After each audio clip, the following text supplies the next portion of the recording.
আৰু মাত্ৰ ৪৮ ঘণ্টাৰ পিছতে অসমৰ ৪০ লাখ মহিলাৰ একাউণ্টত সোমাব অৰুণোদয়ৰ ধন কিন্তু এইবাৰ হ্ৰাস পাব অৰুণোদয়ৰ ধন ১২৫০ টকাৰ পৰিৱৰ্তে কিছু কমকৈ একাউণ্টত ধন সোমাব অৰুণোদয় হিতাধিকাৰীৰ ৰাজ্যৰ শেহতীয়া বান পৰিস্থিতিক লৈ ৰাজ্য চৰকাৰে লৈছে এই বৃহৎ সিদ্ধান্ত বিস্তৃত খবৰ জনাইছো মাত্ৰ ৪৮ ঘণ্টাৰ পিছতে ৰাজ্যৰ ৪০ লাখ মহিলাৰ একাউণ্টত পোনপটীয়াকৈ সোমাব অৰুণোদয় ধন ১২৫০ টকাতকৈ কিছু হ্ৰাস পাব এইবাৰ অৰুণোদয় ধনৰ পৰিমাণ উজনিৰ বান পৰিস্থিতিক লৈ ৰাজ্য চৰকাৰৰ তৰফৰ পৰা লোৱা হৈছে বিশেষ সিদ্ধান্ত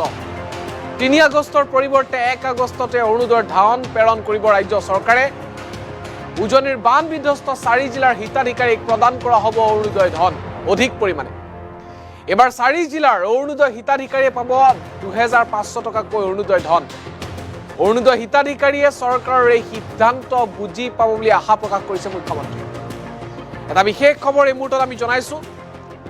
৩ আগষ্ট নহয় ১ আগষ্টতে অসমৰ ৪০ লাখ মহিলাৰ একাউণ্টলৈ ধন প্ৰেৰণ কৰিব এবাৰ ৰাজ্য চৰকাৰে প্ৰায় ৩ মাহৰ অন্তত যেটো নিৰ্বাচনৰ পিছৰ পৰা অৰুণোদয় বন্ধ হৈ আছিল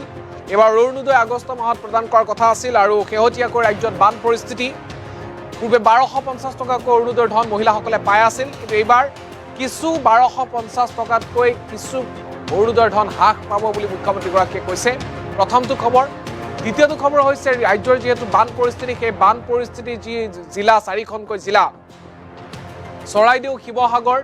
যোৰহাট গোলাঘাট এই ৪খন জিলাৰ যিসকল মহিলা অৰুণোদয় হিতাধিকাৰী আছে সেইসকলক অতিৰিক্তভাৱে ধন প্ৰদান কৰা হ'ব সৰ্বমুঠ তেওঁলোকক অৰুণোদয়ৰ নামত এবাৰ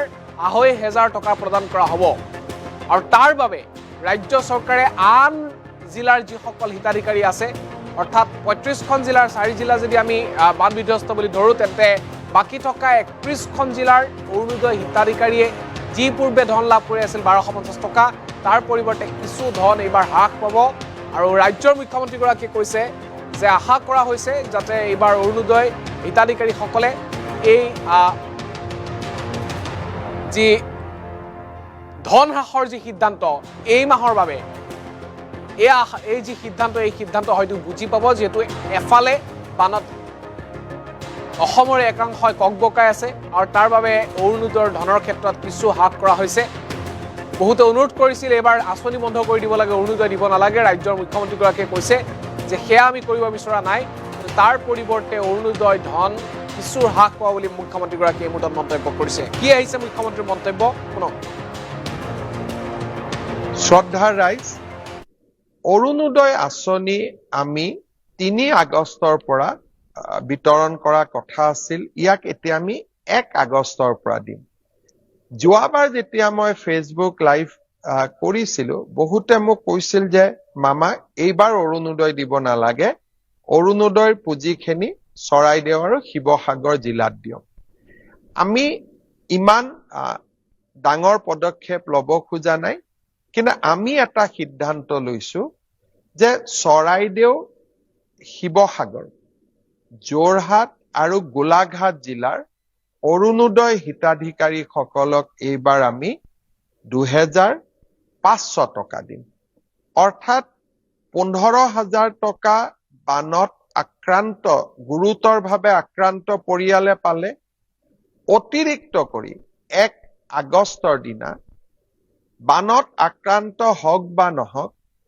কাৰণ প্ৰভাৱটো সকলোৰে হৈছে কোনোবা প্ৰত্যক্ষ কোনোবা পৰোক্ষ শিৱসাগৰ যোৰহাট চৰাইদেউ আৰু গোলাঘাট জিলাৰ প্ৰতিটো পৰিয়ালক আমি অৰুণোদয় ২৫০০ টকাকৈ আগবঢ়াম অৰ্থাৎ ১৫,০০০ টকা আমি গুৰুতৰ আক্ৰান্ত সকলক দিলো অতিৰিক্ত আৰু ২৫০০ টকা অৰুণোদয়ৰ পৰা পালে ১৭,৫০০ হ'ল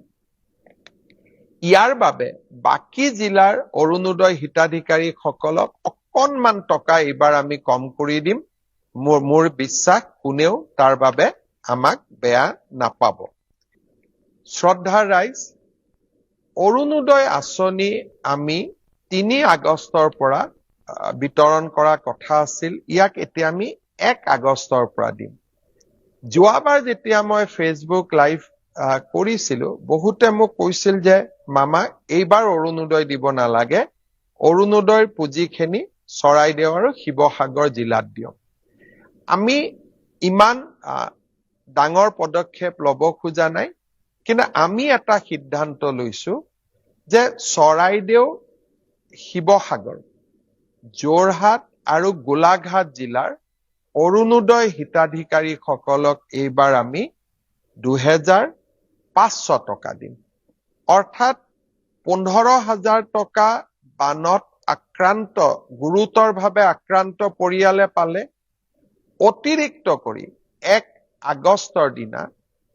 বানত আক্ৰান্ত হওক বা নহওক, কাৰণ প্ৰভাৱটো সকলোৰে হৈছে, কোনোবা প্ৰত্যক্ষ কোনোবা পৰোক্ষ,